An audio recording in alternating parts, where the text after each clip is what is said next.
Die volgende vraag. Is die siele van die martelare tans onder die altaar in die hemel? Nou waar kry ons die gedagte? Dis hierdie sogenaamde moeilike teksvers hier in Openbaring 20 vers 4. Kom ons lees dit. En ek het trone gesien en hulle het daarop gaan sit en aan hulle is die oordeel gegee.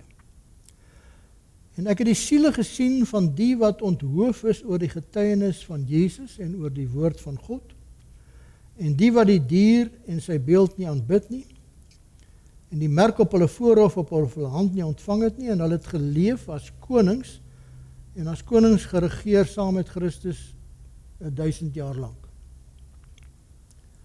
Nou, in hierdie visioen sien Johannes die verlostes op trone sit. En dan sê hy aan hulle is die oordeel gegee. En ingesluit in hierdie groep van die verlostes is die siele van hulle wat onthoof is oor die getuienis van Jesus en oor die woord van God. Nou, hoe verklaar ons dit nou? In die eerste plek is dit belangrik om te besef dat hierdie teksvers eintlik 'n teruggryp is na Openbaring 6 vers 9.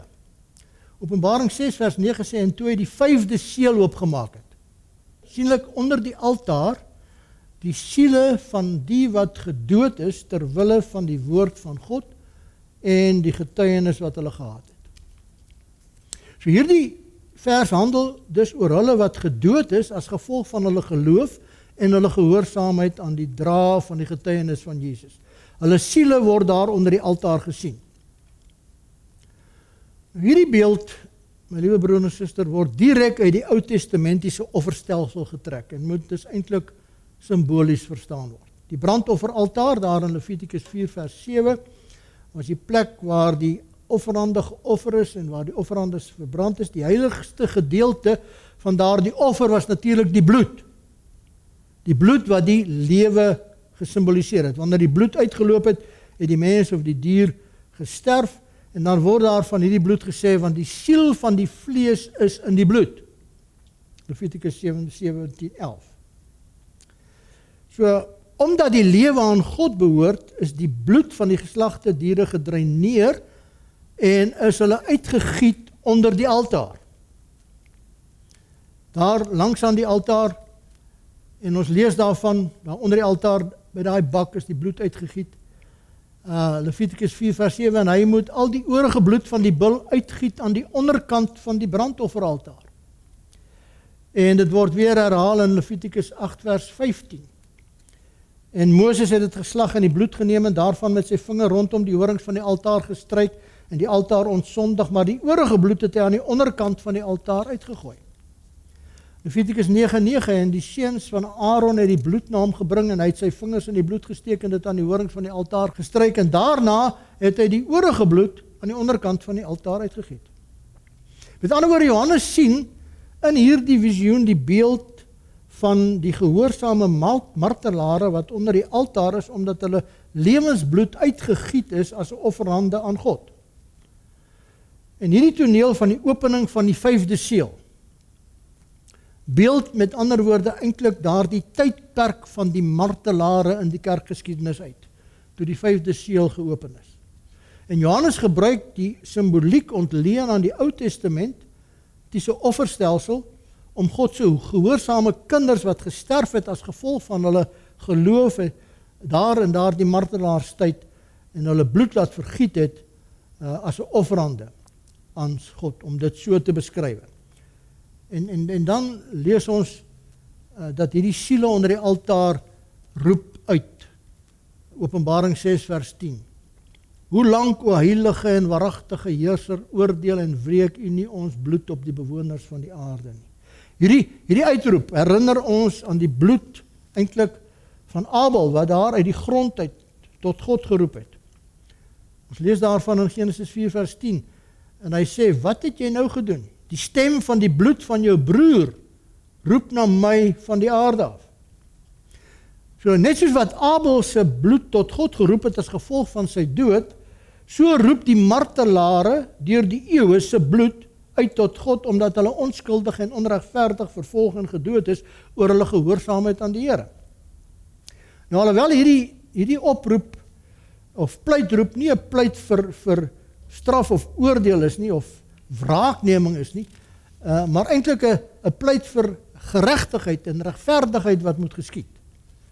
Amper soos daai weduwee daar in Lukas, wat sê, daar was 'n weduwee in daai stad en sy het gedurig na hom gedraai, na die regter toe, en wat het sy vir hom gesê? Doen aan my reg teenoor my teeparty. Laat geregtigheid tog asseblief net geskied. Met ander woorde, daai pleit is 'n versigtiging. Here, hoe lank gaan U toelaat dat ongeregtigheid op die aarde heers? Hoe lank voordat U oordeele sal dit reg geskied teenoor hulle wie se bloed gevloei het ter wille van die evangelie?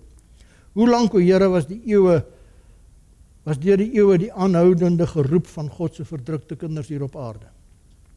Nou hoe lank, van hierdie verdrukking, hoor ons al daar by die Psalmis. Hoor wat sê hy?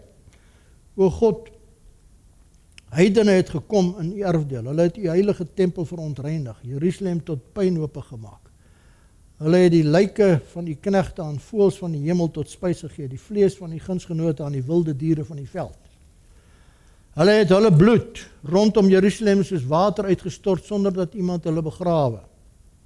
En dan roep hy uit, hoe lank? Hoe lank, Here, sal U vir ewig toornig wees? Sal U ywer brand soos 'n vuur? Hoe lank? Daardie selfde versigtiging kry ons by Habakuk, die godspraak van Habakuk die profeet, wat hy gesien het. Hoe lank, o Here? Hoe lank roep ek om hulp, maar U hoor nie, skreeu ek tot U geweld, maar U help nie. Hy sê, waarom laat U my onreg sien en aanskou U die moeite, die verwoesting en die geweld voor my oë? Daar's 'n stryd wat begin het. Daarom verloor die wet sy krag, die reg kom nie meer tevoorskyn nie, die goddelose omsingel die regverdige. Daarom kom die reg verdraaid verskyn. Hoe lank gaan U wag voordat U oordeel, o Here? Daardie selfde kry ons by Daniël. Daniël, as hy daai gesig sien van die heiligdom wat vertrap word in Daniël 8, dan roep hy ook uit, hoe lank? Hoe lank sal die gesig duur van die voortdurende offer, die ontsettende goddeloosheid? Hoe lank sal die heiligdom aan vertrapping oorgegee word? Die dood van God se gehoorsame kinders word in Openbaring eintlik beskryf as 'n rukkie se rus. 'n rukkie se rus. Openbaring 14:13, en ek het 'n stem uit die hemel aan my hoor sê, salig, skryf, salig is van nou af die dode wat in die Here sterwe. En daai mense het almal in daai tydperk in die Here gesterwe. Ja, sê die Gees, sodat hulle kan rus van hulle arbeid en hulle werke volg met hulle.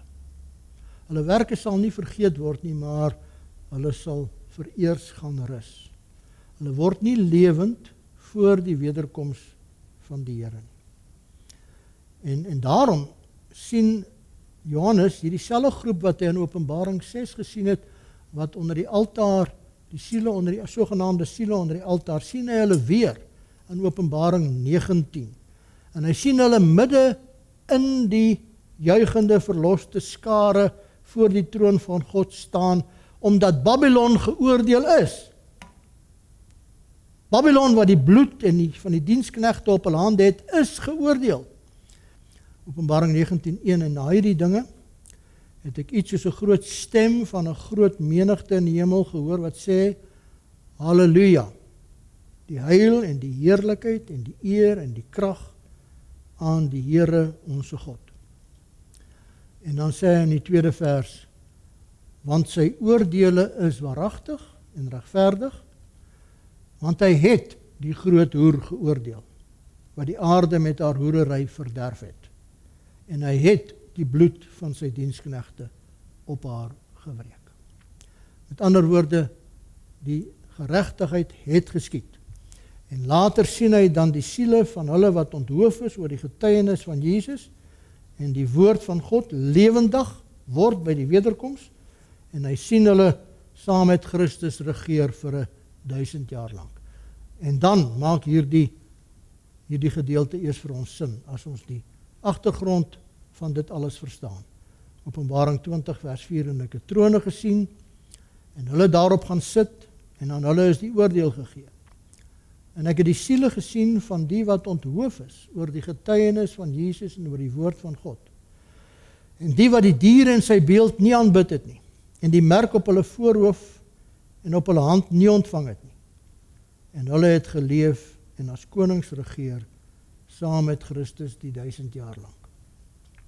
Maar intussen rus hierdie regverdiges in die dood, onder die wakende oog van God, tot op die dag van opstanding. Dit maak net nie sin, my broer en suster, dat martelare se siele almal tans in die hemel onder die altaar in die hemel lê en die hele tyd uitroep en uitroep nie. Dis duidelik simboliese taal.